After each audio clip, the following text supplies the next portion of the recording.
ఈ మధ్య కాలంలో చాలామంది రాముల వారి మందిరం కోసం ఇంత డబ్బు ఖర్చు చేయడం అవసరమా? ఈ టెంపుల్కు వాడే ఫండ్స్తో ఏ ఐఐటి కాలేజో లేదా ఐఐఎం కాలేజో కట్టి ఉంటే వందల సంఖ్యలో స్టూడెంట్స్ బాగుపడేవారు అంటున్నారు. ఇంకొంతమంది ట్యాక్స్ పేయర్స్ డబ్బులతో రాముల వారి మందిరం కడుతున్నారు, డబ్బులు వేస్ట్ చేస్తున్నారు అని కూడా అంటున్నారు. మరికొంతమంది రాముల వారి ఇనాగ్రేషన్ కోసం ఇంత ఖర్చు అవసరమా, ఇంత పబ్లిసిటీ అవసరమా అని కూడా అంటున్నారు. ఈ ఇనాగ్రేషన్ను బైకాట్ కొంతమంది చేస్తుంటే ఇంకొంతమంది అలిగి కూర్చున్నారు. ఈ వీడియోలో వీటన్నిటికీ సమాధానం ఇస్తా. రాముల వారు ప్రతిష్ఠితం అవ్వడం అనేది 100 కోట్ల హిందువుల యొక్క కోరిక. బట్ రాముల వారు తమతో పాటు లక్షల కోట్ల డబ్బులను కూడా భారతీయులకు తీసుకురాబోతున్నారు. మొన్న అంటే జనవరి 7th రోజు ద వీక్ ఇచ్చిన ఒక రిపోర్ట్ ఆధారంగా అయోధ్య ఇండస్ట్రీ సెంటర్ ప్రకారం రాముల వారి మందిరం కారణంగా 1,42,000 కోట్ల పెట్టుబడులు అయోధ్యలో రానున్నాయి. అయోధ్యలో స్మాల్ మరియు మీడియం స్కేల్ బిజినెస్లు బూమ్ అవ్వనున్నాయి. రాముల వారి మందిరం కారణంగా ఒక్క ఉత్తరప్రదేశ్లోనే 1,02,000 ఉద్యోగాలు జనరేట్ అవ్వనున్నాయి. మ్యాజిక్ బ్రిక్స్ ఇచ్చిన ఒక రిపోర్ట్ ఆధారంగా అయోధ్యలో భూమి యొక్క ధరలు 4 నుండి 10 రెట్లు పెరిగాయి. రియల్ ఎస్టేట్ కంపెనీ అయిన Abhinandan Lodha plotted development project కోసం 1,200 కోట్లు ఖర్చు పెట్టబోతోంది. రాముల వారి మందిర దర్శనానికి రోజుకు ఎంతమంది భక్తులు రాబోతున్నారో తెలుసా? గెస్ చేయండి, జస్ట్ వైల్డ్ గెస్ వేయండి. ట్రావెల్ వరల్డ్ ఇచ్చిన ఒక రిపోర్ట్ ఆధారంగా రాముల వారిని చూడడానికి రోజుకు 3 లక్షల నుండి 4 లక్షల మంది అయోధ్యకు రానున్నారు. వీళ్ళు తక్కువగా ఎస్టిమేట్ చేశారు. మినిమం రోజుకు 5 లక్షల మంది భక్తులు అయోధ్యకు రానున్న 10 నెలల్లో వెళ్ళనున్నారు. ఆ తర్వాత మినిమం ప్రతి ఇయర్ 5 కోట్ల మంది అయోధ్యకు వెళ్ళే అవకాశం ఉంది అని ఎస్టిమేట్ చేస్తున్నారు. ఇది చాలా తక్కువ ఎస్టిమేట్, ఇంకా చాలామంది వస్తారు. భారత్ నుండి ఒక్కటే కాదు, ప్రపంచ వ్యాప్తంగా భక్తులు రాబోతున్నారు. అయోధ్య మందిరం లోపలికి రోజుకు 1,00,000 మందిని మాత్రమే అలో చేస్తారు. తిరుమలకు దాదాపు రోజుకు 70,000 నుండి 80,000 మంది వస్తారు. 70,000 నుండి 80,000 మంది వస్తేనే కంట్రోల్ చేయడం కష్టమైపోతుంది. జస్ట్ ఇమాజిన్, రోజుకు 3 నుండి 4 లక్షల మంది అయోధ్యకు వస్తే భారత ఆర్థిక వ్యవస్థ మెరుగుపడుతుందా, మెరుగుపడదా? డెఫినెట్గా మెరుగుపడుతుంది. ఇక్కడ ఆర్థిక వ్యవస్థ అంటే భక్తులు హుండీలో వేసే డొనేషన్స్ కాదండి. ఈ డొనేషన్స్ను అయోధ్య టెంపుల్ ట్రస్ట్ పెద్దలు డెవలప్మెంట్ కోసం వాడతారు. మేబీ ఈ డొనేషన్స్ను ప్రభుత్వం కూడా వాడవచ్చు. ఇక్కడ ఆర్థిక వ్యవస్థ మెరుగుపడడం అంటే ఈ భక్తులు హోటల్స్లో, రెస్టారెంట్స్లో, లాడ్జెస్లో, రిసార్ట్స్లో ఉంటారు. సో లాడ్జింగ్కు ఖర్చు చేస్తారు. భక్తులు 2 నుండి 3 రోజులు అయోధ్యలో ఉంటారు. ఫుడ్ కోసం ఖర్చు పెడతారు. భక్తులు అయోధ్యకు చేరుకోవడానికి బసెస్ ద్వారా, ట్రైన్స్ ద్వారా, ఫ్లైట్స్ ద్వారా వస్తారు కాబట్టి ట్యాక్సీలని, క్యాబ్స్ అని ఖర్చు పెడతారు, షాపింగ్ చేస్తారు. దీని కారణంగా ఇన్కమ్ అనేది జనరేట్ అవుతుంది. రీసెంట్గా లక్షద్వీప్, మాల్దీవ్స్ ఇష్యూ, ఇప్పుడు రామ్ మందిరం యొక్క డెవలప్మెంట్ అనేది భారత్ యొక్క ఎకానమీని గ్రో చేస్తాయి. సో భారత్లో ఇన్వెస్ట్ చేయడానికి మీకు ఒక బెస్ట్ ఆపర్చునిటీ గురించి చెప్తున్నా. Max life mid cap momentum index fund ను తీసుకొచ్చిందండి. ఇక్కడ కేవలం 2,000 నుండి మీరు ఇన్వెస్ట్మెంట్ ను మొదలు పెట్టగలరు. బట్ ఈ ఫండ్ ఈ మంత్ 30వ తేదీ వరకు మాత్రమే అందుబాటులో ఉంటుంది. దానిలోపే తీసుకోవాలి. ఈ ఫండ్ యొక్క హైలైట్, ఈ ఫండ్ మీ డబ్బును Nifty mid cap 150, momentum 50 index fund వంటి ఫండ్స్లో ఇన్వెస్ట్ చేస్తుంది. మిడ్ క్యాప్ ఫండ్స్ అనేవి రిస్క్ ఫ్రీ ఫండ్స్. రిస్క్ అనేది ఇక్కడ చాలా తక్కువగా ఉంటుంది. మ్యాక్స్ లైఫ్లో ఏయుఎం అప్రాక్సిమేట్లీ 1.22 lakh crores ఉంది. 190% సాల్వెన్సీ రేషియో ఉంది. సాల్వెన్సీ రేషియో 150% ఉండాలి, కానీ ఇక్కడ 1.27 times ఎక్కువగా ఉంది. ఈ ఫండ్ లాస్ట్ 5 yearsలో 28% రిటర్న్స్ ఇచ్చింది. లాస్ట్ 10 yearsలో 27% రిటర్న్స్ను ఇచ్చింది. దీనికి అర్థం ఏంటి? మీరు కనుక 2013లో ఈ ఫండ్లో ఇన్వెస్ట్ చేసి ఉంటే ఈ రోజుకు దాదాపు 11 times రిటర్న్స్ వచ్చి ఉండేది.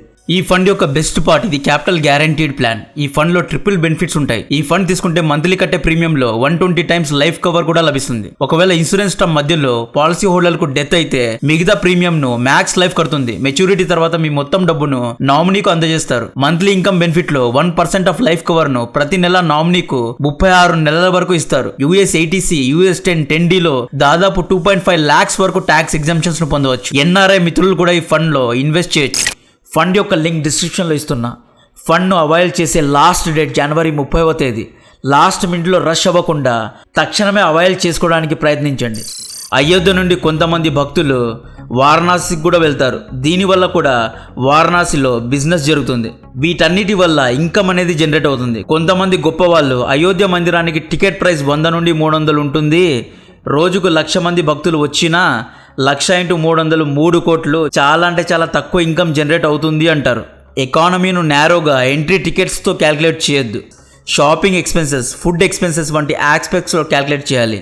మన దేశ సొమ్ము తిని మన సైన్యాన్ని వెనక్కి వెళ్ళిపో అని ఆదేశించే మాల్దీవ్స్ వంటి దేశాలకు వెళ్లి డబ్బు ఖర్చు పెట్టే బదులు అయోధ్యకు వెళ్లడం బెస్ట్ ఆప్షన్. అయోధ్యలో రాముల వారి మందిరం ఒక హైలైట్ అయితే, ఇంకొక హైలైట్ సరియు నది తీరాన నిర్మిస్తున్న రామాయణ ఫారెస్ట్. ఈ ఫారెస్ట్ అనేది ఆధ్యాత్మికమైన ఫారెస్ట్, మైండ్ బ్లో అయ్యే విధంగా ఉంటుంది. ఈ ఫారెస్ట్ లో రాముల వారు సీతమ్మ వారితో కలిసి వనవాసం చేసిన దృశ్యాలను వర్ణించబోతున్నారు, రీక్రియేట్ చేయబోతున్నారు.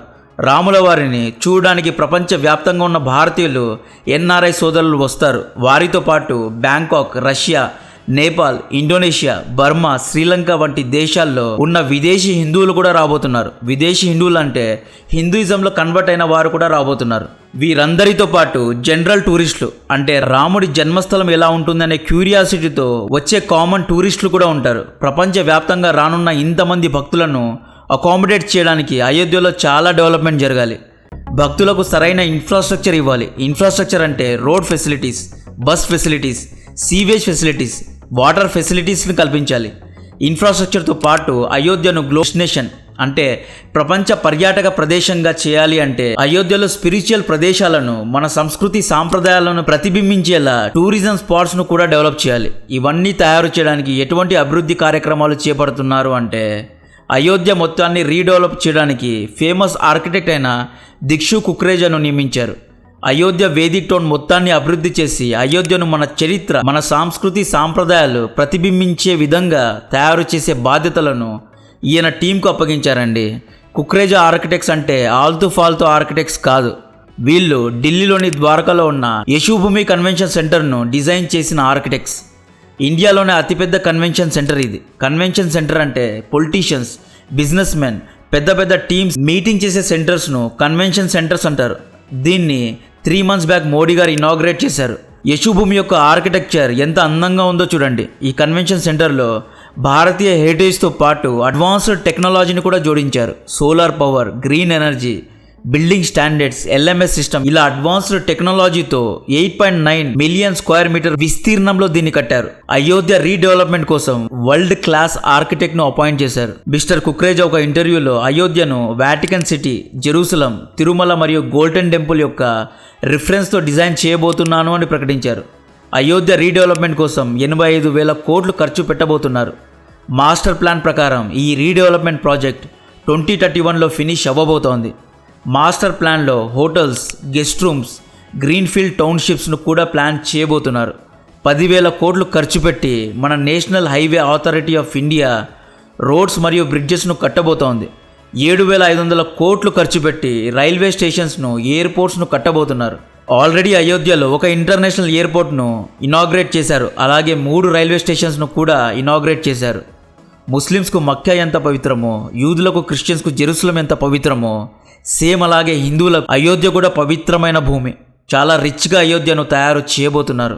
ఈ అభివృద్ధి మరియు ఇన్ఫ్రాస్ట్రక్చర్ ప్రాజెక్ట్స్ను 8 థీమ్స్గా డివైడ్ చేశారు. ఆ 8 థీమ్స్ యొక్క పేర్లు ఆస్థెటిక్ అయోధ్య. ఆస్థెటిక్ అయోధ్య అంటే ఆకర్షణీయంగా మన సంస్కృతి సాంప్రదాయాలు ఉట్టిపడేలా తీర్చిదిద్దడం. Second theme clean Ayodhya. Clean Ayodhya అంటే పరిశుభ్రంగా చేయడం. ఇది చాలా ఇంపార్టెంట్. పవిత్ర స్థలాలు అనేవి చాలా పరిశుభ్రంగా ఉండాలి. మూడవ థీమ్ పేరు యాక్సెసిబుల్ అయోధ్య. యాక్సెసిబుల్ అయోధ్య అంటే కనెక్టివిటీ ఉండడం. అయోధ్యకు చేరుకోవడానికి ప్రపంచంలో ఉన్న అన్ని నగరాల నుండి డైరెక్ట్ ఫ్లైట్స్ను కల్పించడం. భారత్లో ఉన్న అన్ని నగరాల నుండి అయోధ్యకు చేరుకోవడానికి డైరెక్ట్ ఫ్లైట్స్ మరియు డైరెక్ట్ ట్రైన్స్ను కల్పించడం. బస్ ఫెసిలిటీస్ను ఇవ్వడం. Railway station, bus station, airports నుండి అయోధ్య మందిరానికి చేరుకోవడానికి ట్రాఫిక్ ఫ్రీ 2 lane రోడ్స్ను, బ్రిడ్జెస్ను నిర్మించడం. 4వ థీమ్ పేరు ఎక్స్పీరియన్షియల్ అయోధ్య. ఎక్స్పీరియన్షియల్ అయోధ్య అంటే ఇది చాలా ఇంట్రెస్టింగ్ థీమ్. అయోధ్య నగరం లోపల ఉన్న డిజైన్స్ను మనకు రిలేటివ్గా ఉండేలా కన్స్ట్రక్ట్ చేయడం. అయోధ్య దర్శనం అనేది ఒక టూరిజం లాగా కాకుండా ఒక ఎక్స్పీరియన్స్గా ఉండేలాగా నిర్మించడం. అయోధ్యలో మీరు నడిచేటప్పుడు లేదా అయోధ్య నగరంలో ఉన్న సమయంలో మీరు రామరాజ్యంలోని త్రేతాయుగంలో ఉన్న ఎక్స్పీరియన్స్ను తీసుకొచ్చే ప్రయత్నం చేస్తున్నారండి. 5th థీమ్ పేరు ఎఫిషియంట్ అయోధ్య. ఎఫిషియంట్ అంటే efficacy, efficiency, lesser wastages, greenery. దీన్ని ఎఫిషియంట్ అయోధ్య అంటారు. అంటే గ్రీన్ బిల్డింగ్స్ నిర్మించడం, వాటర్ వేస్టేజెస్ను తగ్గించడం, ఫుడ్ వేస్టేజెస్ను తగ్గించడం, ఇలాంటివన్నీ ఎఫిషియంట్ అయోధ్య కిందికి వస్తాయి. 6th థీమ్ పేరు మోడర్న్ అయోధ్య. దీనికి అర్థం అయోధ్యలో మోడర్న్ అడ్వాన్స్డ్ టెక్నాలజీను తీసుకురావడం. ఉదాహరణకు అయోధ్యలో ఆర్టిఫిషియల్ ఇంటెలిజెన్స్ ద్వారా సర్వీలియన్స్ సిస్టమ్ను అమర్చబోతున్నారు. అలాగే అడ్వాన్స్డ్ సీవేజ్ సిస్టమ్ను మోడర్న్ టెక్నాలజీస్తో కూడిన వాటర్ ప్యూరిఫైయింగ్ సిస్టమ్స్ను జోడించడం. 7th థీమ్ పేరు హెల్తీ అయోధ్య. హెల్తీ అయోధ్య అంటే మెడికల్ సర్వీసెస్ను ప్రొవైడ్ చేయడం. 24/7 హెల్త్ సర్వీసెస్ను ప్రొవైడ్ చేయడాన్ని హెల్తీ అయోధ్య అంటారు. 8th థీమ్ పేరు కల్చరల్ అయోధ్య. కల్చరల్ అయోధ్య అంటే మన సంస్కృతి సాంప్రదాయాలు ఉట్టిపడేలా అయోధ్య నగరాన్ని తీర్చిదిద్దడాన్ని కల్చరల్ అయోధ్య అంటారు. బేసికల్గా అయోధ్య టౌన్ను వేదిక్ కల్చరల్ స్మార్ట్ సిటీ చేయబోతున్నారు. ఎకనామిక్ టైమ్స్ విడుదల చేసిన ఒక ఆర్టికల్ ఆధారంగా Shriram Mandir construction committee chairman అయిన మిశ్రా గారు ఈ విధంగా చెప్పారు. అయోధ్య స్మార్ట్ సిటీలో హోటల్స్ నిర్మించడానికి 16 అప్లికేషన్స్ వచ్చాయి అని చెప్పారు.